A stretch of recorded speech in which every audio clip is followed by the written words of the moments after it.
respalda esa mirada de la ministra? No, a ver, lo que nosotros vemos que Batakis está haciendo guzmanismo sin Guzmán, digamos, ¿no? Y esto tiene que ver con una instrucción del presidente de la Nación. Y esto me parece que de alguna forma se traduce en la tensión política que se ve dentro de la coalición de gobierno. Como planteaba Facundo, lo que no está saldado es aquella ruptura de principio de año que empezó con el Frente de Todos cuando vino el acuerdo con el Fondo Monetario Internacional. Y esa ruptura es hija de una diferencia de diagnósticos que tienen Cristina Fernández de Kirchner respecto a Alberto Fernández. Alberto Fernández, probablemente en conversaciones con el embajador Argüello, con Gustavo Vélez, dice, mira, si no nos quedamos con el fondo y ordenamos un poquito las cuentas públicas, terminamos en una crisis. Y del lado de Cristina Kirchner, lo que está mirando del lado de la política es si nosotros no ponemos plata en el bolsillo de la gente, no importa cómo, imprimamos más dinero, digamos, saquemos a peso y imprimamos más dinero, perdemos las elecciones. Y este conflicto no está resuelto. Y esa es la razón por la cual Cristina, después de haberlo corrido a Guzmán, no puede al otro día salir a vetar a Batakis, pero al mismo tiempo guarda silencio porque no está resuelta la cuestión de fondo.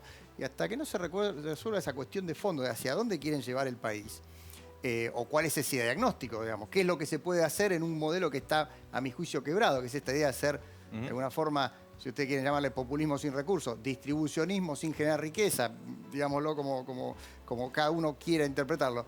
Si no se soluciona ese problema político, no va a haber un diagnóstico en común y no va a haber una acción política en común. Y creo que esto es lo que está de fondo. El otro día en la Cámara de Diputados le apostaste a Heller un lechón, ¿no? De que la inflación iba a ser de 3 dígitos. Yo no sabía si reírme por la apuesta o llorar por el pronóstico. Sí, ¿Seguís creyendo que vamos a ese escenario? En el debate parlamentario, eso es una expresión, yo como rosarino, santafesino, se usa mucho en el interior para estresar un argumento, como diciendo, bueno, pero bueno, fue una expresión poco feliz, pero más allá de eso... O sea, para llevarlo a un extremo, en Santa Fe se ha puesto un lechón. Bueno, digamos, sí, en todo, digamos, es una expresión, digamos, muy campestre, pero bueno, más allá de eso, no es lo que quise decir, pero yo venía hablando del retraso que genera la fórmula trimestral de ajuste de las jubilaciones con una inflación de 3 dígitos.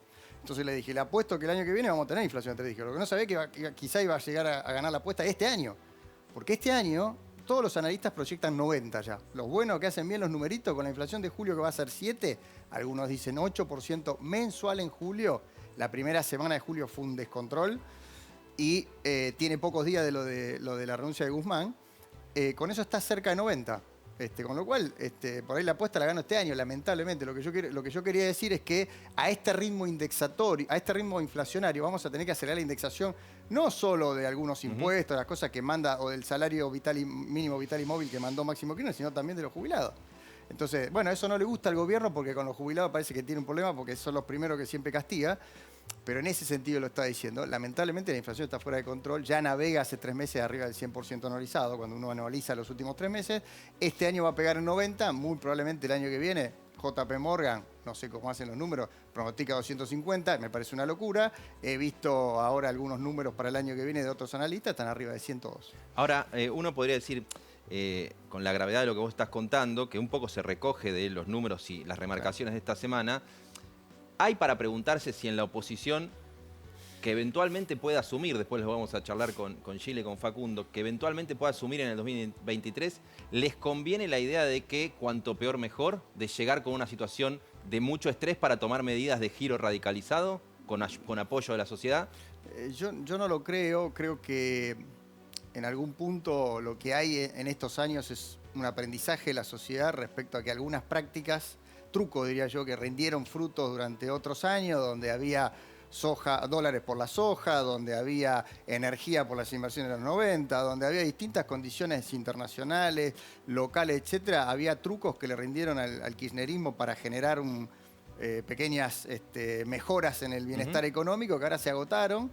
Y hay que dar vuelta a este modelo y ir a un modelo de creación de riqueza en el sector privado, inversión, empleo, exportaciones, que es todo lo que el gobierno viene castigando con regulaciones, impuestos y persecución a los empresarios. Entonces, vos estás trabajando cerca de Patricia Bullrich, de Mauricio Macri, con ideas para el 2023, y planteás un giro con reforma laboral, reforma previsional, con un giro importante en materia de organización económica. Sí, giro en la organización económica significa que cambien los incentivos de los empresarios, de los consumidores, de los inversores, de un modelo que es, digamos, de búsqueda de renta como es ahora. Hay que ser amigo del funcionario para tener una protección, para poder ganar, subir el precio de tu producto. Hay que tener una regulación para poder invertir en un sector. Hay que tener el lobby adecuado para que te bajen o te suban un impuesto.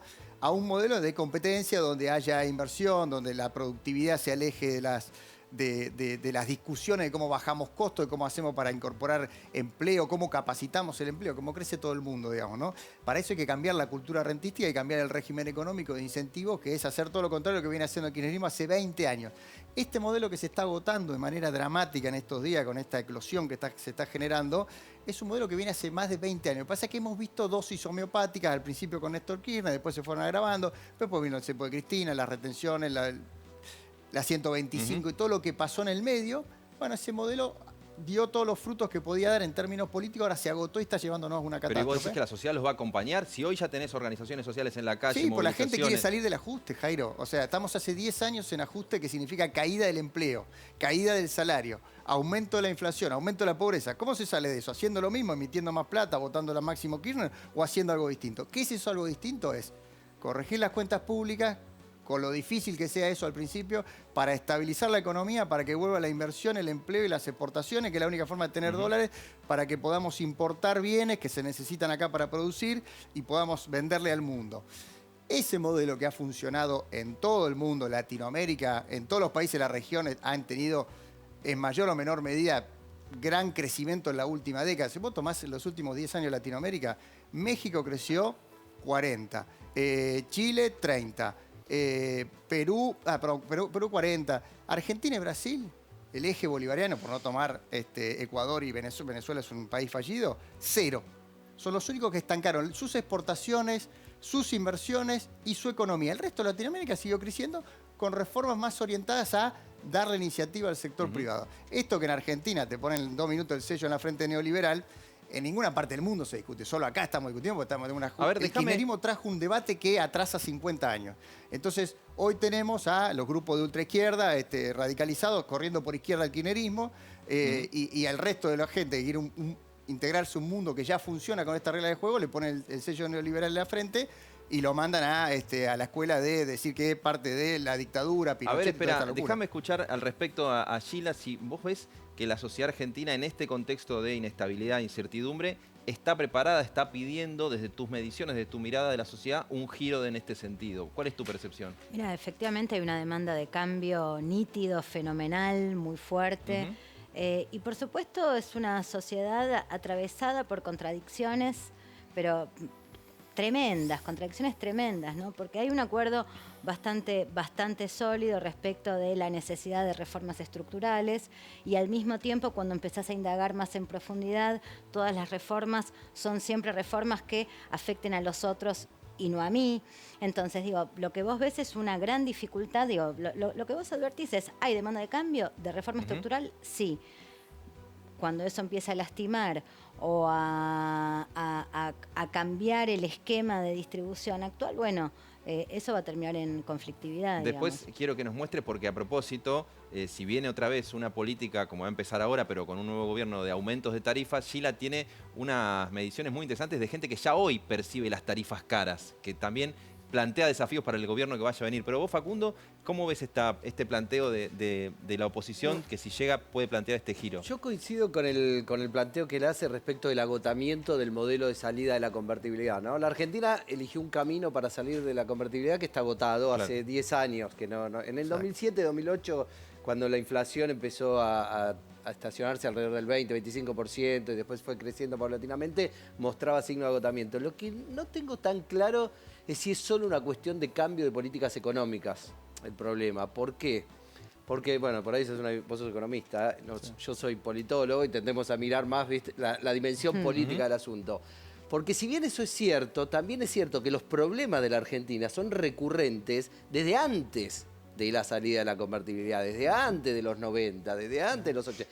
Yo estudié en la universidad y ya estudiábamos el problema de la falta de dólares, el problema de la falta de divisas, el problema de la inflación. Entonces, evidentemente hay un problema político que no permite, eso que vos decís, en todos los países de Latinoamérica, acá en Argentina tenemos buenos economistas, entonces no es que, digamos, los economistas no conocen cuáles son las herramientas para poder ordenar la economía. Hay un problema hay una disputa política, una tensión política que no permite esos cambios. Entonces, me pregunto si la salida de eso es solo un cambio de herramientas económicas o de cambio de políticas económicas, o hay que tratar de explorar acuerdos políticos más profundos, de más largo plazo, que permitan llevar una agenda transformadora, pero atendiendo las restricciones que tiene una sociedad que es muy conflictiva. Ese es el desafío, creo yo, ¿no? O sea, y creo que hay que dialogar con todos los sectores que quieran reformar de alguna forma a este modelo que está quebrado y que eso implique, digamos, generar más incentivos a la inversión, al empleo, a las exportaciones, bajar impuestos, tratar de darle más competencia a muchos sectores que hoy están muy concentrados, o sectores que están excesivamente protegidos y aumentan los precios deliberadamente a todos los consumidores. Creo que sobre la base de una serie de consensos respecto a un diagnóstico en común, que es que este modelo está agotado. ¿Y este modelo qué significa? Y significa un Estado enorme que cobra impuestos y castiga la producción. Regulaciones laborales que son de la década del 70. Está bien, no se quieren reconvertir, pero ahí tenemos hoy el 50-50 del peronismo. ¿Sabés cuál es hoy? Son 6 millones de trabajadores formales y casi 6 millones de trabajadores informales.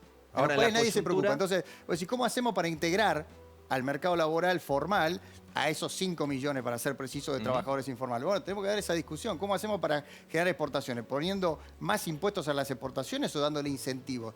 Bueno, sobre esto hay que dialogar. Los que quieran sentarse en la mesa a dialogar, me parece que es el gran objetivo. En el medio de la democracia tiene una forma de dirimir eso, que es con el voto de la gente. Y el voto de la gente le da la representación en el Congreso, y creo que cuando haya un gobierno que gane con el voto de la gente, tiene que pasar las reformas que cree necesarias y prescindibles para el país. Ahora, Luciano, y ojalá esas reformas tengan éxito y después se va a ratificar en las urnas. Yo no creo necesariamente que sea solo una cuestión de acuerdo de cúpulas. Porque a ver, no hay ninguna reforma que no sea exitosa y que después no se rectifique, precisamente si no fue exitosa, digamos, ¿no? Por más que haya sido un acuerdo de cúpula. Entonces creo que requiere diálogo, requiere consenso, pero sobre todo requiere éxito, digamos. Te quiero traer en 2 momentos a la coyuntura. Uno, para escuchar lo que decía Elisa Carrió, integrante del espacio de Juntos por el Cambio, respecto de que Cristina ya volteó al presidente. Mirá. Entonces estamos en el peor de los mundos. Esto puede ser más largo o más corto. Pero lo cierto es que se agravó sustancialmente cuando Cristina voltea finalmente al presidente. El presidente está, pero ya no es presidente. Yo diría que faltan pocos hechos para configurar el delito de alzamiento contra las autoridades por parte de Cristina. ¿Vos compartís esa mirada? Es claro que tenemos un sistema presidencialista que en la práctica no funciona como tal, y esta mesa que comentaba Facundo de 3 personas tomando decisiones, de alguna forma altera lo que dice la Constitución Nacional, pero refleja de alguna forma la realidad política. Es claro que Cristina quería que Guzmán se fuera, digamos, del gobierno, y que quería forzar esa mesa que hoy es ese triunvirato que toma decisiones. Espero que esto no implique el corrimiento del presidente, lo cual sí sería muy grave en lo institucional, digamos, ¿no? Yo no lo estoy viendo.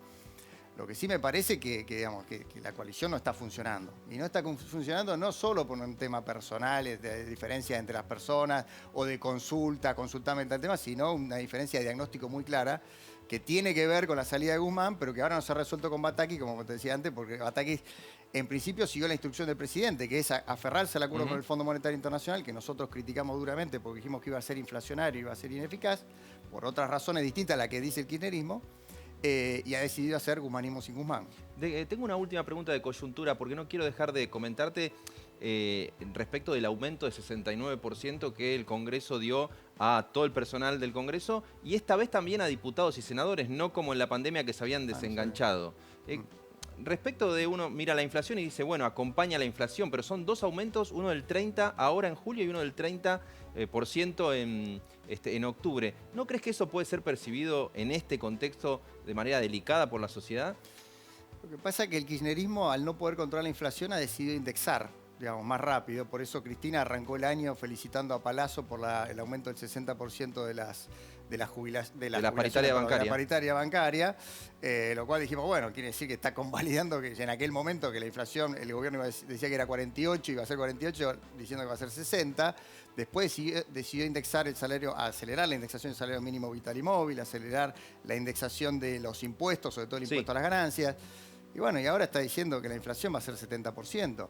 El problema es que hay un sector de la sociedad que es difícil de medir, el cual no tiene acceso a las paritarias. La verdad es que hay un grupo ya hoy de privilegiados que tienen paritarias, que son los trabajadores en el sector formal, que son una porción muy chica de la masa laboral. Porque vos tenés Pero ahí los legisladores de Juntos por el Cambio no podrían diferenciarse, hacer un planteo, un comunicado, no tienen nada para decir. En la pandemia se intentó, bueno, se congelaron además y se intentó, pero es parte de la decisión de los salarios lo fija el presidente del Senado y el presidente de la Cámara de Diputados. No es algo que se pueda votar. Después cada uno puede sortear el sueldo por internet, uno puede hacer la demagogia que quiera en base a eso. Lo que sí está claro es que hay una señal, me parece a mí, muy violenta respecto a quienes no tienen acceso a esa paritaria, digamos que se hace con una firma, y están en la calle con 7 puntos de inflación y la paritaria la tienen que hacer todos los días cuando salen a buscar una changa o un trabajo en el sector informal. Luciano Laspina, muchas gracias. Gracias, Jairo, suerte. Justo Luciano hablaba de la calle, de cómo se toman las medidas de este tipo en la calle. La calle es escenario de tensiones esta semana y hubo protestas de los que piden más gasto y más ayuda del Estado